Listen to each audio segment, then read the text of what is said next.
আমি Bear Grylls, আপনারা দেখছেন পার্ট 2।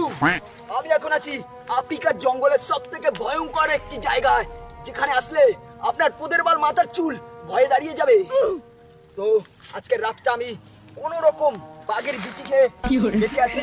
এখানে বেঁচে থাকতে গেলে প্রতি মুহূর্তে আপনাকে লড়াই করতে হবে এই প্রকৃতির সাথে। তো এবার আমি আগুন বন্ধ করে যাব খাবারের খোঁজে। তাহলে তুই এখানে বেঁচে থাকতে গেলে খাবার খাওয়াটা ভীষণ দরকার। ও মাই গড, ও মাই গড, ওখানে কিছু একটা দেখতে পাচ্ছি, ওখানে কিছু একটা দেখতে পাচ্ছি আমরা। কেমন ফোকাস করো। তো এটাকে দেখে মনে হচ্ছে এটা কোনো ডাইনোসরের গু, ও তার ডায়রিয়া হয়েছে মনে হচ্ছে, কিন্তু এটা আমাকে দেবে প্রচুর পরিমাণের প্রোটিন, এটা খাবার যোগ্য। তো এটা এখন খাবো আমি।